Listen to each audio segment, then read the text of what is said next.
del libro de los Hechos de los Apóstoles, capítulo 26. Pablo da testimonio ante el rey Agripa. Agripa dijo a Pablo: «Puedes hablar en tu defensa». Entonces Pablo extendió su mano y empezó a hablar así: «Rey Agripa, me siento muy afortunado de poderme defender hoy ante ti de todo lo que me reprochan los judíos, pues tú conoces perfectamente sus costumbres y las discusiones propias de ellos. Por eso te ruego tengas la bondad de escucharme. Todos los judíos saben cómo he vivido desde mi juventud, tanto en la comunidad judía como en Jerusalén. Me han visto de tan cerca que si quisieran podrían testificar que he vivido como un fariseo en la secta más rigurosa de nuestra religión. Y si ahora soy aquí procesado es por esperar la promesa hecha por Dios a nuestros padres. De hecho, el culto perpetuo que nuestras 12 tribus rinden a Dios noche y día no tiene otro propósito que el de alcanzar esta promesa. Por esta esperanza, oh Rey, me acusan los judíos. Pero ¿por qué no quieren ustedes creer que Dios resucita a los muertos? Yo mismo al principio consideré que era mi deber usar todos los medios para combatir el nombre de Jesús el Nazareno. Así lo hice en Jerusalén con los poderes que me dieron los jefes de los sacerdotes. Hice encarcelar a muchos creyentes, y cuando eran condenados a muerte, yo di también mi voto. Recorría las sinagogas y multiplicaba los castigos para obligarlos a renegar de su fe, y tal era mi furor contra ellos que los perseguía hasta fuera de nuestras fronteras. Con este propósito iba a Damasco con plenos poderes y por encargo de los jefes de los sacerdotes. En el camino, oh Rey, a eso del mediodía, vi una luz que venía del cielo, más resplandeciente que el sol, que nos deslumbró a mí y a los que me acompañaban. Todos caímos al suelo, y yo oí una voz que me decía en hebreo: «Saulo, Saulo, ¿por qué me persigues? En vano pataleas contra el aguijón». Yo dije: «¿Quién eres, Señor?». Y el Señor dijo: «Yo soy Jesús, a quien tú persigues. Ahora levántate y ponte en pie. Me he manifestado a ti para hacerte servidor y testigo de lo que has visto de mí y de lo que te mostraré más adelante. Yo te protegeré tanto de tu pueblo como de los paganos a quienes te envío. Tú les abrirás los ojos para que se conviertan de las tinieblas a la luz y del poder de Satanás a Dios. Creyendo en mí, se les perdonarán los pecados y compartirán la herencia de los santos». Yo, Rey Agripa, no rechacé esta visión celestial. Muy por el contrario, empecé a predicar, primero a la gente de Damasco, luego en Jerusalén y en el país de los judíos, y por último en las naciones paganas, y les pedía que se arrepintieran y se convirtieran a Dios, mostrando en adelante los frutos de una verdadera conversión. Por cumplir esta misión, los judíos me detuvieron en el templo y trataron de matarme, pero con la ayuda de Dios seguí dando mi testimonio a grandes y pequeños hasta el día de hoy. En ningún momento me aparto de lo que Moisés y los profetas dijeron de antemano: que el Mesías tenía que morir, que sería el primero en resucitar de entre los muertos, y después anunciaría la luz tanto a su pueblo como a las demás naciones. Al llegar Pablo a este punto de su defensa, Festo exclamó con voz muy alta: «Pablo, tú estás loco. Tus muchos estudios te han trastornado la mente. No estoy loco, excelentísimo Festo, contestó Pablo. Estoy diciendo cosas verdaderas con mucho sentido. El rey está bien enterado de estas cosas, por eso le habló con tanta libertad. Estoy convencido de que no ignora nada de este asunto, pues esas cosas no han sucedido en un rincón. Rey Agripa, ¿crees a los profetas? Yo sé que crees. Agripa le contestó, un poco más y vas a pensar que ya me has hecho cristiano. Pablo le respondió, por poco o por mucho, quiera Dios que no solo tú, sino también todos los que hoy me escuchan, llegarán hasta donde yo he llegado, a excepción de estas cadenas.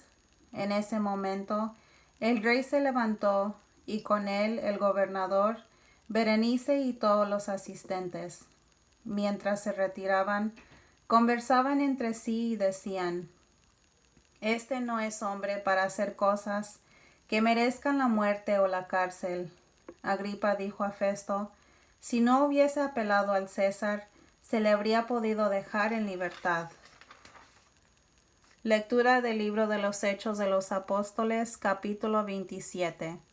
De viaje hacia Roma. Cuando se decidió que nos debíamos embarcar rumbo a Italia, Pablo y otros prisioneros fueron entregados a un tal Julio, capitán del batallón Augusto. Subimos a bordo de un barco de Adrumeto, que se dirigía a las costas de Asia y zárpamos. Nos acompañaba Aristarco, un macedonio de la ciudad de Tesalónica. Llegamos a Sidón al día siguiente. Julio se mostró muy humano con Pablo y le permitió visitar a sus amigos y que pudieran atenderle. Partiendo de allí, nos desviamos hacia Chipre, pues los vientos eran contrarios. Atravesamos los mares de Cilicia y Panfilia y llegamos a Mira de Licia.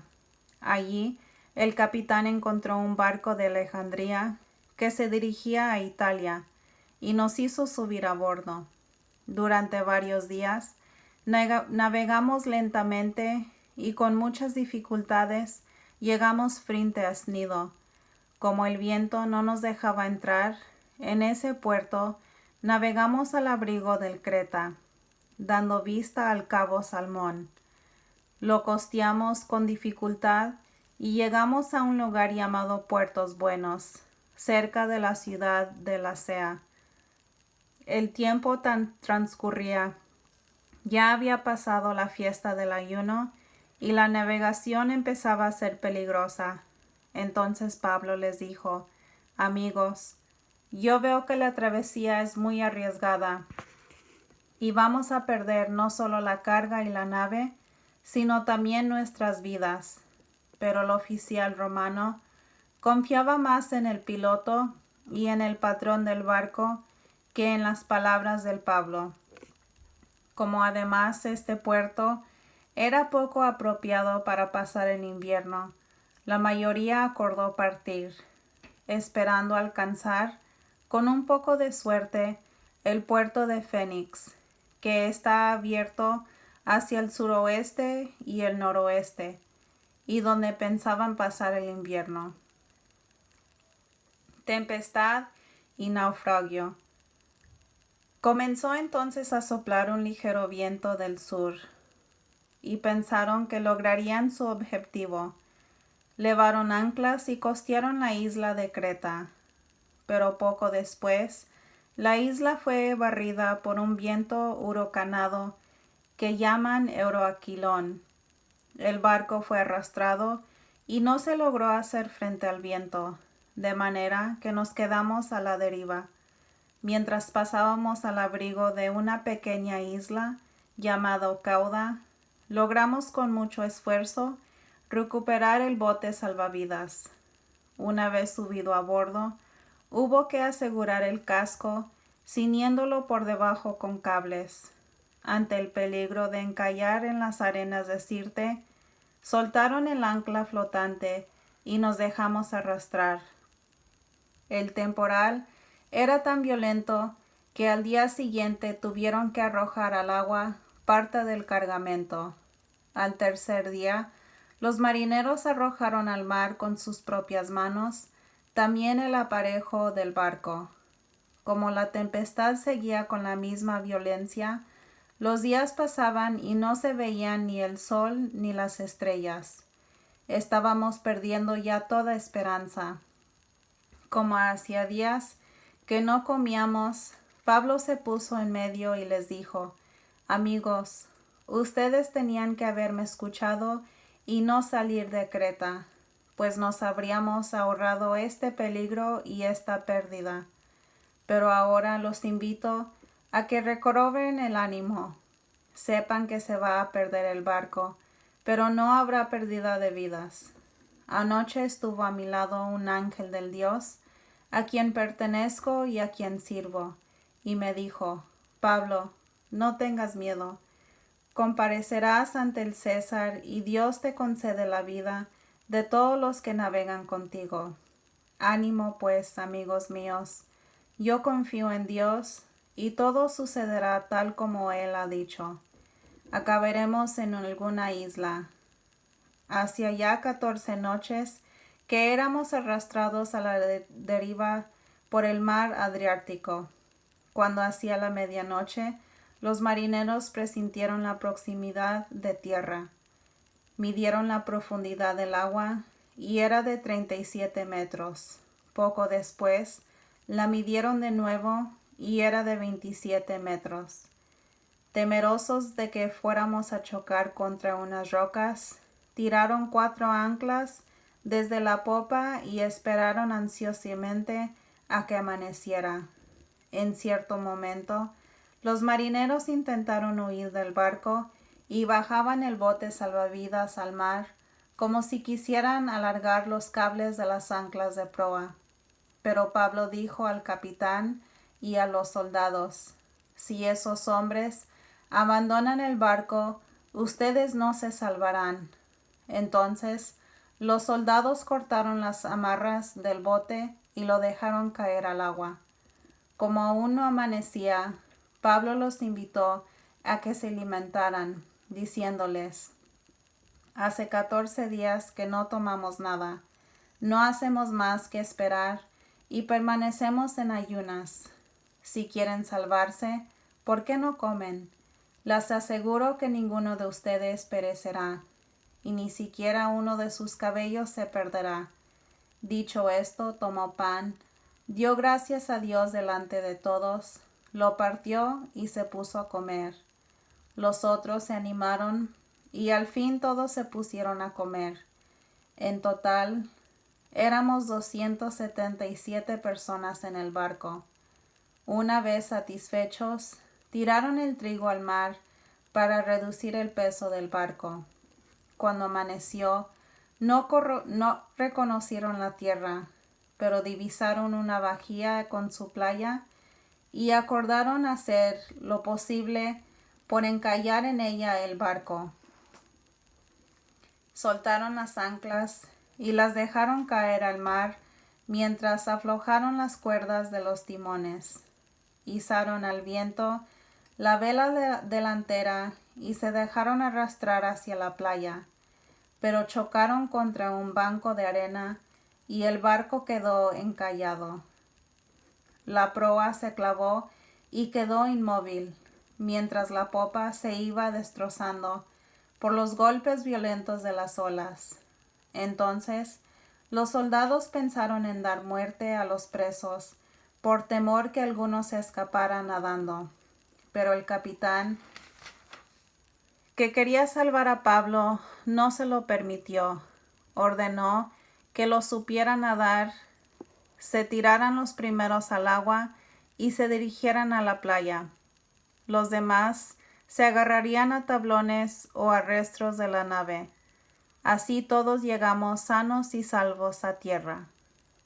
Lectura del libro de los Hechos de los Apóstoles, capítulo 28. En la isla de Malta. Una vez a salvo, supimos que la isla se llamaba Malta. Los nativos nos trataron con una cordialidad poco común. Encendieron una gran hoguera y nos cuidaron a todos, ya que llovía y hacía frío. Pablo había juntado una brazada de ramas secas, y al echarlas al fuego, una víbora que escapaba del calor se le enroscó en la mano. Al ver los nativos a la víbora colgando de la mano de Pablo, se dijeron unos a otros: «Sin duda, este es un asesino». Aunque se haya salvado del mar, la justicia divina no lo deja vivir. Pero Pablo sacudió la víbora echándola al fuego y no sufrió daño alguno. Pensaban que se iba a hinchar o caer muerto de repente, pero después de esperar largo rato, vieron que no le pasaba nada. Entonces cambiaron de parecer y decían que era un dios. Los terrenos cercanos pertenecían al hombre principal de la isla, llamado Publio, quien nos recibió y hospedó amigablemente 3 días. Precisamente el padre de Publio estaba en cama con fiebre y disentería. Pablo entró a verlo, oró, le impuso las manos y lo sanó. A consecuencia de esto, todos los enfermos de la isla acudieron a él y fueron sanados. Luego nos colmaron de atenciones y al marchar nos proveyeron de todo lo necesario. Pablo llega a Roma. Al cabo de 3 meses subimos a bordo de un barco de Alejandría, que había pasado el invierno en la isla y llevaba por insignia los Dioscuros. Navegamos hacia Siracusa, donde permanecimos 3 días. De allí, bordeando la costa, llegamos a Regio. Al día siguiente, comenzó a soplar el viento sur, y al cabo de 2 días llegamos a Posulio. Allí encontramos algunos hermanos que nos invitaron a quedarnos una semana con ellos, y así es como llegamos a Roma. Allí los hermanos salieron a nuestro encuentro hasta el Foro Apio y 3 tabernas, pues ya tenían noticia de nuestra llegada. Pablo, al verlos, dio gracias a Dios y se llenó de ánimo. Llegados a Roma, el capitán entregó los presos al gobernador militar, pero dio permiso a Pablo para alojarse en una casa particular con un soldado que lo vigilara. Pablo con los judíos de Roma. 3 días después, Pablo convocó a los judíos principales. Una vez reunidos, les dijo: «Hermanos, acaban de traerme preso de Jerusalén. He sido entregado a los romanos sin que yo haya ofendido a las autoridades de nuestro pueblo, ni las tradiciones de nuestros padres. Los romanos querían dejarme en libertad después de haberme interrogado, pues no encontraban en mí nada que mereciera la muerte. Pero los judíos se opusieron y me vi obligado a apelar al César, sin la menor intención de acusar a las autoridades de mi pueblo. Por este motivo, yo quise poder verlos y conversar con ustedes, pues en realidad, por la esperanza de Israel, yo llevo estas cadenas». Le respondieron: «Nosotros no hemos recibido ninguna carta de Judea referente a ti, y ninguno de los hermanos que han venido de allá nos ha dicho o transmitido mensaje alguno contra ti. Pero nos gustaría escuchar de ti mismo cómo te defines, pues sabemos que esta secta encuentra oposición en todas partes». Fijaron en él un día y vinieron en gran número donde se hospedaba. Pablo les hizo una exposición. Desde la mañana hasta la noche les habló del reino de Dios, partiendo de la ley de Moisés y los profetas, y trataba de convencerlos acerca de Jesús. Unos se convencían por sus palabras y otros no. Al final, los judíos se retiraron muy divididos. Pablo los despidió con estas palabras: «Es muy acertado lo que dijo el Espíritu Santo cuando hablaba a sus padres por boca del profeta Isaías. Ve al encuentro de este pueblo y dile: por más que oigan, no entenderán, y por más que miren, no verán. El corazón de este pueblo se ha endurecido. Se han tapado los oídos y cerrado los ojos. Tienen miedo de ver con sus ojos y de oír con sus oídos, pues entonces comprenderían y se convertirían, y yo los sanaría. Por eso sepan que esta salvación de Dios ha sido proclamada a los paganos. Ellos la escucharán. Pablo, pues, arrendaba esta vivienda privada y permaneció allí 2 años enteros. Recibía a todos los que lo venían a ver, proclamaba el reino de Dios y les enseñaba con mucha seguridad lo referente a Cristo Jesús, el Señor, y nadie le ponía trabas. Palabra de Dios. Te alabamos, Señor.